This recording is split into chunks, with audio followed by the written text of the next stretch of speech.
Depuis 2 ans, j'avais coupé les ponts avec mes parents, lassé de leur préférence pour ma sœur et de leur jugement. L'avocat de mon père m'appelle pour une signature. En lisant le document, j'ai éclaté de rire si fort que l'avocat lui-même semblait perplexe face à cette révélation inattendue. Je m'appelle Pauline Dumas. J'ai 32 ans. Il y a 3 jours, j'étais assise dans un cabinet d'avocat, j'ai lu un bout de papier, et j'ai ri tellement fort que l'avocat a arrêté d'écrire et m'a demandé si j'avais besoin d'eau. Mes parents ne m'avaient pas parlé depuis 2 ans. Pas de carte d'anniversaire, pas de message pour les fêtes, rien. Puis, soudain, un avocat m'a envoyé un document. Il voulait ma signature pour pouvoir vendre la maison de campagne au bord du lac de mon grand-père. Le seul endroit qui m'avait vraiment semblé être une maison. Ce papier était censé me prendre quelque chose. Au lieu de cela, il m'a donné quelque chose que ma famille n'avait jamais eu, la preuve que quelqu'un pensait que je méritais d'être protégé. Maintenant, laissez-moi vous ramener au dîner de Noël qui a détruit ma famille. J'ai grandi en dehors d'une petite ville dans la région de la Loire, un endroit où tout le monde connaissait tout le monde. Mon père, Gérard Dumas, dirigeait la banque locale. Il portait des chemises impeccables à l'église et serrait les mains comme s'il se présentait à des élections. Ma mère, Denise, animait des groupes d'études bibliques et organisait des dîners paroissiaux. De l'extérieur, nous ressemblions à la famille parfaite. Puis il y avait ma sœur cadette, Mathilde. Elle avait 3 ans de moins que moi et passait toujours en premier. Mathilde avait des leçons de piano. Moi, c'était peut-être l'année prochaine. Mathilde a eu une voiture pour son 16e anniversaire. J'ai eu un abonnement de bus. Mathilde avait la grande chambre parce qu'elle avait besoin d'espace. Je dormais à côté de la buanderie et j'ai appris à ignorer le bruit de la machine à laver à minuit. Mes parents ne m'ont jamais crié dessus. Ils ne m'ont jamais frappé. C'était presque plus difficile. Ils me traitaient juste comme l'enfant qui avait besoin de moi. Chaque fois que je posais la question, mon père disait toujours la même chose, Mathilde a besoin de plus d'aide. Toi, tu es la forte, Pauline. Je le croyais. Pendant des années, j'ai porté cette force comme une armure. Je travaillais en double service dans un bistrot pendant mes études secondaires. J'ai acheté ma propre robe de bal. J'ai payé mes propres livres. Il m'a fallu des années pour réaliser ce que forte signifiait vraiment pour lui. Cela signifiait facile à vivre. Cela signifiait elle ne se plaindra pas. Cela signifiait elle peut survivre sans nous. J'ai été la première personne de ma famille à obtenir un diplôme universitaire. J'ai obtenu un diplôme de comptabilité tout en travaillant 25 heures par semaine dans un cabinet fiscal. Pendant 4 ans, ma vie a été rythmée par des réveils avant le lever du soleil.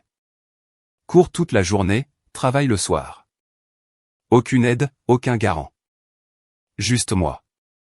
Mes parents avaient promis de venir à ma remise de diplôme. Ma mère avait même choisi sa tenue. J'avais réservé 4 places. 2 pour mes parents, une pour Mathilde, une pour Papy Honoré. Honoré Dumas était la seule personne de ma famille qui ne m'avait jamais traité comme une simple idée après coup. Le matin de la remise de diplôme, mon père a appelé. Quelque chose est arrivé, a-t-il dit. Mathilde emménageait dans son appartement et avait besoin d'aide pour les meubles. Je suis resté là, dans ma chambre universitaire, tenant mes vêtements de cérémonie, tandis que ma mère criait en arrière-plan en demandant où était le pistolet à ruban adhésif. Ce n'est qu'une cérémonie, a-t-elle dit. Tu as déjà le diplôme.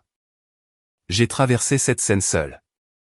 Ensuite, je me suis assise parmi des étrangers, prenant mes propres photos de remise de diplôme avec mon téléphone posé sur un banc. Cet après-midi-là, Papy Honoré a appelé. Je suis fier de toi, Pauline, a-t-il dit. Sa voix semblait rauque, comme s'il essayait de ne pas pleurer. Puis il a dit quelque chose d'étrange. Et ne t'inquiète pas, je m'en suis déjà occupé. J'ai pensé qu'il parlait d'un cadeau de remise de diplôme. Je n'avais aucune idée de ce qu'il voulait dire en réalité. Pas avant 7 ans plus tard. J'ai rencontré Daniel Martin quand j'avais 26 ans. Il recablait le bâtiment de bureau où je venais de commencer à travailler. Je l'ai entendu chanter Johnny Cash avant même de le voir. Il était faux, mais complètement investi. Daniel était un électricien qui dirigeait sa petite entreprise depuis une vieille camionnette. Ses mains étaient rudes. Ses bottes étaient usées. Lors de notre 3e rendez-vous, il m'a apporté des fleurs sauvages d'une station-service parce que le fleuriste avait déjà fermé. Je ne voulais pas arriver les mains vides, a-t-il dit. Je l'ai aimé immédiatement. Nous nous sommes mariés 2 ans plus tard à la mairie. Papy Honoré était décédé à ce moment-là. Chaque moment heureux me semblait encore plus petit sans lui. Mes parents sont venus au mariage, mais seulement brièvement. Une semaine plus tard, lors d'un dîner de famille, mon père a regardé Daniel de l'autre côté de la table. Je pensais que tu viserais plus haut, Pauline, a-t-il dit calmement. Un électricien. C'est une déchéance. Ma mère est restée silencieuse. Mathilde a continué à faire défiler son téléphone. Daniel n'a pas réagi. Mais sur le chemin du retour, il a fixé la route et a dit doucement, « Je n'ai pas besoin que ton père respecte mon travail. Mais il devrait te respecter, toi. » J'ai failli couper les ponts avec ma famille à ce moment-là. Mais j'ai continué à essayer parce qu'une partie de moi espérait encore que les choses changeraient. Puis Noël est arrivé. 15 parents entassés dans la maison de mes parents. De la musique jouait. Les gens riaient. Quelqu'un continuait de remplir le thé glacé. Mathilde m'a tiré dans la cuisine. Elle avait encore besoin de 5 000 €. Elle n'avait toujours pas remboursé les 2 derniers prêts. Cette fois, elle prétendait que c'était pour le stock de la boutique qu'elle voulait ouvrir. J'ai dit non poliment, clairement. Elle est retournée dans le salon les larmes aux yeux. Mon père s'est levé immédiatement. Quel genre de sœur refuse d'aider sa famille, a-t-il demandé bruyamment. La pièce entière est devenue silencieuse. Ma tante s'est figée à côté du bol de punch. Ma cousine Rachel m'a regardé avec de grands yeux. Tu as changé, Pauline, a dit mon père. Pas pour le meilleur. Puis ma mère s'est penchée vers ma tante et a chuchoté juste assez fort pour que tout le monde entende, elle est comme ça depuis qu'elle a épousé cet homme. Je pense qu'elle a besoin d'aide professionnelle. Personne ne m'a défendu. Personne. Je suis resté là, me sentant complètement invisible. Puis j'ai attrapé mon manteau. Daniel m'attendait déjà à la porte avec les clés de la voiture et je suis sorti de cette maison pour la dernière fois. Le silence qui a suivi était étrange. Au début, cela semblait presque paisible. Pas de culpabilité, pas de drame familial, pas d'appel téléphonique me demandant de sauver Mathilde d'une autre mauvaise décision. Mais le silence donne aussi aux gens l'espace pour réécrire l'histoire. Et mes parents ont fait exactement cela. Ils ont dit à tout le monde que j'étais instable. Ils ont dit que Daniel me contrôlait. Ma cousine Rachel a appelé un jour et a demandé prudemment si j'allais bien. Ta mère a dit que tu avais des crises, a-t-elle chuchoté, des crises. Je n'avais même jamais consulté de thérapeute. Ma mère avait tout inventé. Mon père a même appelé mon ancien patron pour prendre de mes nouvelles. Dans une si petite ville, les rumeurs se propagent vite. Un par un, les gens ont arrêté d'appeler. Les parents ont arrêté d'envoyer des messages. Les messages d'anniversaire ont disparu. Au printemps, Rachel était la seule membre de la famille qui me parlait encore. Daniel et moi avons déménagé à 45 minutes de route, assez loin pour respirer, assez près pour que je puisse toujours revenir si je le voulais un jour. J'ai été promu comptable senior. L'entreprise de Daniel a prospéré. Nous avons acheté une petite maison avec une véranda et un jardin. C'était calme. C'était paisible. Et chaque Noël, je fixais toujours mon téléphone, me demandant si quelqu'un appellerait. Personne ne l'a fait. Une nuit, j'ai demandé à Daniel si j'avais fait le mauvais choix. Il n'a pas hésité. Tu sauras si tu es prête un jour, a-t-il dit.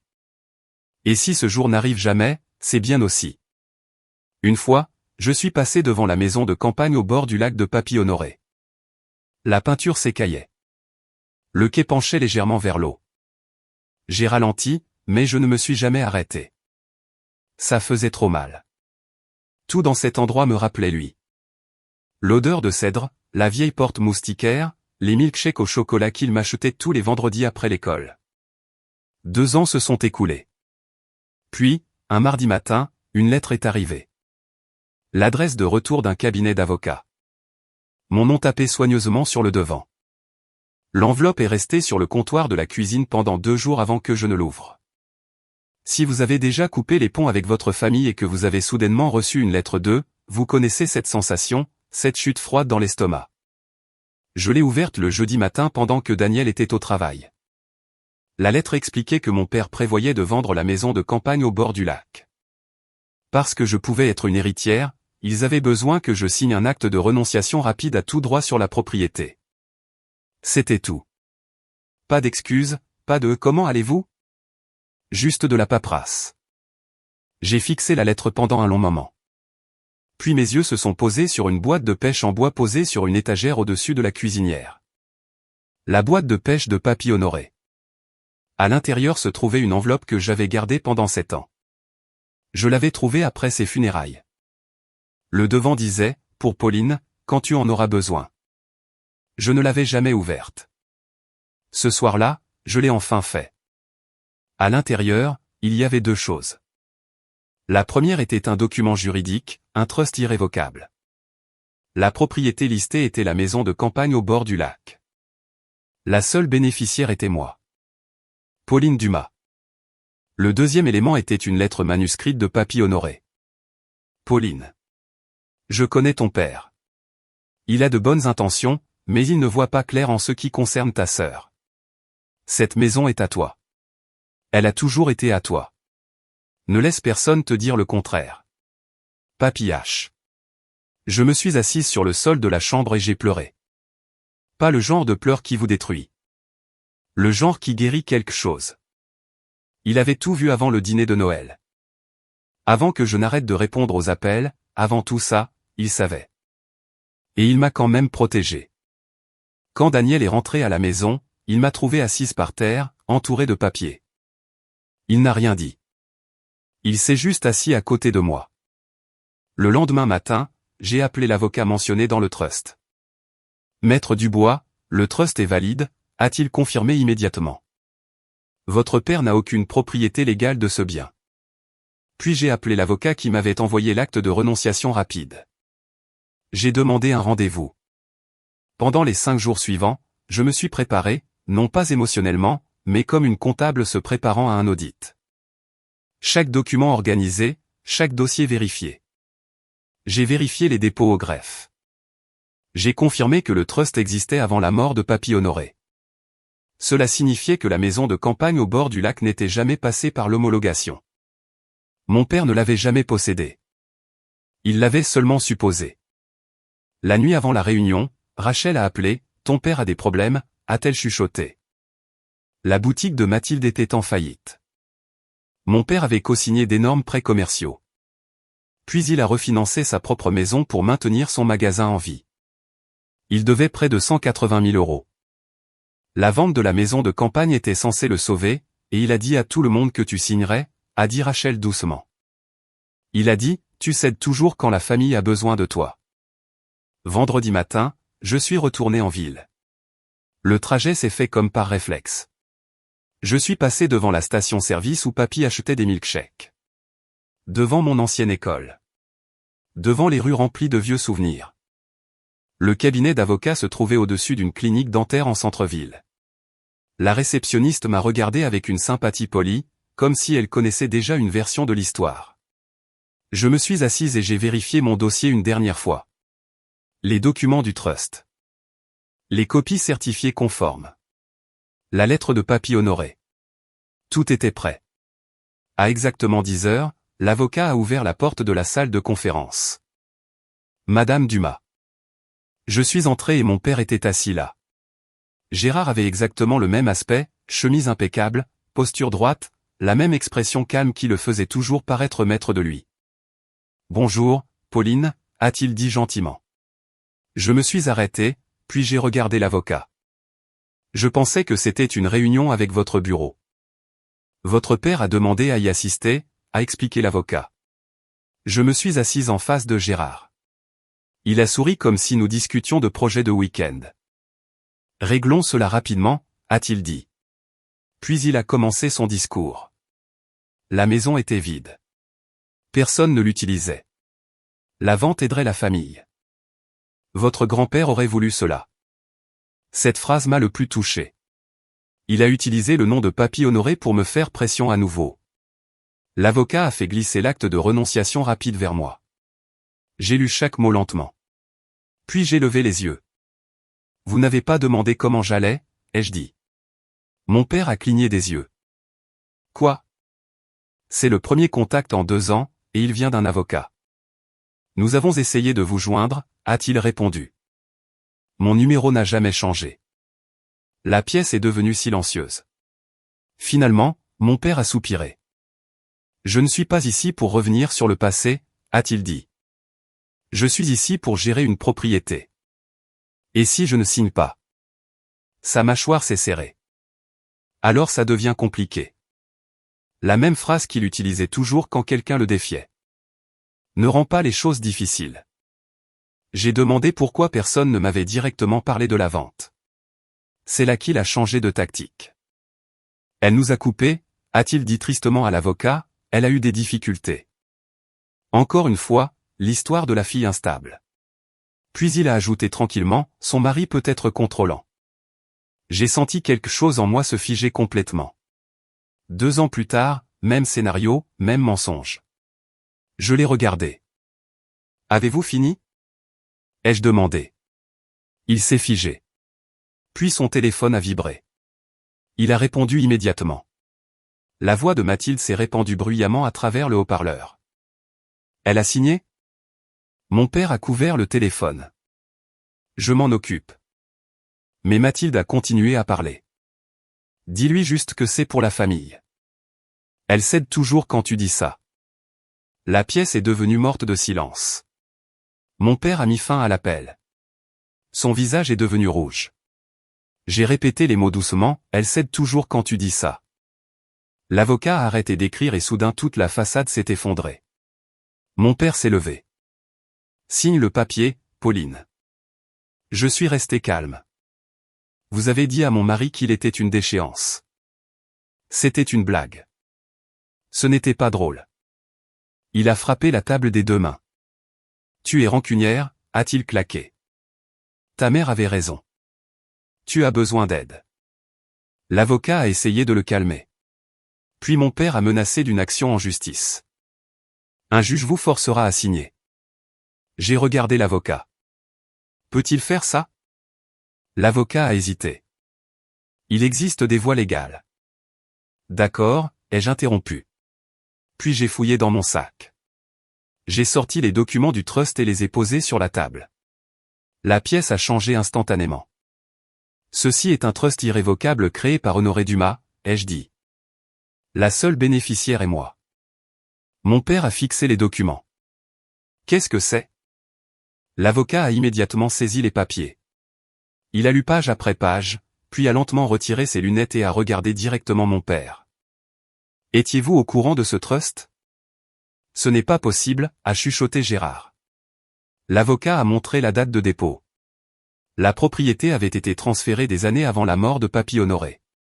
Cela signifiait que la maison de campagne au bord du lac n'avait jamais appartenu à mon père. Jamais. Où avez-vous eu ça? A demandé Gérard. Papy Honoré, il ne me ferait jamais ça. J'ai soutenu son regard. Il ne vous l'a pas fait à vous. Il m'a protégé. L'avocat a appelé Maître Dubois en haut-parleur. Dubois a tout confirmé. Le trust était légal. La propriété appartenait au trust. J'étais la seule bénéficiaire. L'acte de renonciation rapide ne signifiait rien. L'avocat s'est finalement tourné vers mon père. Nous devons arrêter cette réunion immédiatement. Puis il a ajouté prudemment, si vous avez promis à l'acheteur une propriété libre de toute charge, vous avez peut-être créé un problème juridique. C'est à ce moment-là que mon père a finalement craqué. Il s'est assis lourdement. Et pour la première fois de ma vie, il a semblé petit, pas en colère, pas puissant, mais effrayé. Si je ne peux pas vendre cette maison, a-t-il chuchoté. Votre mère et moi pourrions perdre la nôtre. La vérité a éclaté après ça. Les prêts, le refinancement, la dette, tout. J'ai écouté tranquillement. Puis j'ai posé la question que j'avais portée toute ma vie. Vous avez tout risqué pour Mathilde, ai-je dit. Avez-vous seulement pensé à moi une seule fois? Il a ouvert la bouche. Rien n'est sorti. Puis il a dit quelque chose qui a failli me briser le cœur. Il aurait voulu que nous restions une famille. J'ai répondu doucement, il aurait voulu que vous soyez un père pour vos 2 filles. Personne n'a parlé après ça. L'avocat a rangé ses papiers. La réunion a pris fin. Alors que j'atteignais la porte, mon père a finalement reparlé. Pauline. Je me suis arrêté une seconde. J'ai vu des éclairs de son ancienne version. Le père qui m'a appris à faire du vélo. Le père qui m'a porté sous la pluie après avoir perdu ma chaussure dans la boue. Cet homme a existé autrefois. Il a juste disparu en chemin. Vous avez mon numéro, ai-je dit doucement. Il n'a jamais changé. Puis je suis parti. Je me suis assise dans ma voiture après, les mains sur le volant. Je ne me sentais pas victorieuse, juste épuisée. Mais ce n'était pas fini. Au lieu de rentrer à la maison, mes parents sont allés directement à la maison de campagne au bord du lac. Rachel m'a appelé ce soir-là. Ta mère, ton père et Mathilde y restent, a-t-elle dit nerveusement. Ils disent que c'est toujours une propriété familiale. J'ai appelé Maître Dubois immédiatement. Il est resté calme. Ils ne peuvent pas occuper légalement une propriété sous trust, a-t-il expliqué. S'ils refusent de partir, nous déposerons une plainte pour intrusion. J'ai fermé les yeux. Je ne veux pas que mon père soit arrêté. Alors, espérons qu'il fasse un choix plus intelligent. Samedi matin, Mathilde a posté des photos en ligne depuis la maison de campagne. Tant en famille chez papy. Certaines choses valent la peine d'être défendues. Sur une photo, elle était assise dans le fauteuil vert de papy Honoré sur la véranda. Celui qu'il avait construit lui-même. Celui que j'avais aidé à poncer quand j'avais 10 ans. J'ai fixé cette photo pendant longtemps. Les parents ont inondé les commentaires. Personne ne m'a mentionné. Personne n'a demandé où j'étais. Le dimanche, Maître Dubois a envoyé une notification officielle exigeant qu'ils partent dans les 72 heures. Soudain, ce n'était plus un drame familial. C'était légal. Lundi matin, ma mère m'a appelé. Elle semblait épuisée. S'il te plaît, a-t-elle chuchoté. Cela déchire la famille. Je me suis assise silencieusement sur le bord de mon lit. Puis j'ai enfin dit ce que j'aurais dû dire des années auparavant, cela n'a pas commencé avec le trust. Ma mère a tenté la culpabilité à la place. Ton grand-père détesterait ça. J'ai une lettre de lui qui dit le contraire. Silence. Puis, doucement, amèrement, elle a dit, tu as changé. J'ai regardé Daniel à côté de moi. J'espère bien, ai-je répondu. Ils ont quitté la maison de campagne au bord du lac le lundi après-midi, juste avant la date limite. J'ai attendu une semaine de plus avant d'y aller moi-même. Quand je suis finalement arrivé, le ciel était gris et calme. La porte d'entrée était déverrouillée. L'intérieur sentait le vieux pain et la poussière. Ma mère avait nettoyé la cuisine avant de partir. Tout était rangé. Sur la table était posée une clé. À côté, une courte note de l'écriture de mon père. Ce n'était jamais une question d'argent, papa. J'ai plié la note et l'ai glissée dans ma poche. Puis je suis descendu jusqu'au quai. Le fauteuil de papy Honoré faisait toujours face à l'eau. Je me suis assise lentement. Le lac était complètement immobile. Pour la première fois depuis des années, je me suis senti calme. Les conséquences financières ont durement touché mon père après cela. Sans la vente de la maison de campagne au bord du lac, la boutique de Mathilde s'est effondrée. L'entreprise a fermé en quelques mois. Mon père a vendu sa camionnette. Il a retiré de l'argent de sa retraite prématurément. Il a perdu des années d'économie. Dans une petite ville, tout le monde a fini par apprendre la vérité. Les registres du trust étaient publics. Les gens ont commencé à poser des questions. Pourquoi Gérard n'était-il pas au courant du trust? Pourquoi Honoré a-t-il laissé la maison à Pauline? Et soudain, l'histoire de la fille instable n'avait plus de sens. Mon père a cessé d'assister au petit déjeuner communautaire. Ma mère a cessé d'animer les études bibliques. Les gens ne chuchotaient plus. Ils comparaient les faits. Mathilde m'a finalement envoyé un message. Je suis désolé pour ce que j'ai dit ce jour-là, a-t-elle écrit. Je n'ai pas répondu immédiatement, mais je n'ai pas non plus supprimé le message. Puis les parents ont lentement commencé à revenir. Ma tante Lynn a appelé en premier. J'aurais dû te défendre à Noël, a-t-elle admis doucement. D'autres ont suivi. Pas tout le monde. Certaines personnes croyaient encore mes parents. D'autres ont complètement disparu. J'ai arrêté de courir après l'approbation. Les gens qui voulaient la vérité l'ont trouvée. Ceux qui ne la voulaient pas sont restés confortables dans le mensonge. Et finalement, cela a cessé de faire mal. Daniel et moi avons commencé à rénover la maison de campagne ensemble. Une nouvelle teinture sur le quai. De nouvelles moustiquaires sur la véranda. Un nouveau câblage à l'intérieur. Un après-midi, j'ai trouvé les outils de menuiserie de Papy Honoré soigneusement accrochés dans le garage, exactement là où il les avait laissés. Puis, j'ai trouvé une vieille boîte de photographie. Une photo montrait moi, à 6 ans, tenant un poisson presque plus grand que mon bras. Papy Honoré était derrière moi, riant. J'ai fixé cette photo pendant longtemps. C'est là que j'ai enfin compris. Il ne m'a pas seulement laissé une propriété. Il m'a laissé une preuve. La preuve que quelqu'un me voyait clairement. Pas comme la forte. Pas comme l'enfant facile. Pas comme la fille qui avait besoin de moi. Juste Pauline. Quelqu'un qui méritait d'être protégé. J'ai encadré la photo et l'ai accrochée dans la cuisine. Un mois après la réunion, j'ai écrit une lettre à mes parents. Pas par l'intermédiaire d'avocats, pas par l'intermédiaire de Rachel, juste moi. Je leur ai dit que la maison de campagne resterait dans le trust. Je leur ai dit que je ne la vendrais pas. Et puis j'ai écrit la chose la plus importante, si nous devons un jour reconstruire cette relation, cela commence par l'honnêteté. Cela commence par le fait que vous me voyez. Non pas comme la forte. Non pas comme la fille qui peut survivre sans amour, mais comme votre fille. Ma porte est ouverte, mais seulement si vous la franchissez en tant que parent, pas en tant que personne qui cherche quelque chose de moi. J'ai posté la lettre et pour la première fois de ma vie, je n'ai pas attendu d'approbation après. Daniel a lu la lettre avant que je ne l'envoie. Puis il a souri doucement. Cela te ressemble exactement. J'avais l'habitude de penser que les limites étaient des murs, quelque chose que les personnes en colère construisaient pour tenir les autres à l'écart. Maintenant, je pense que les limites sont des portes.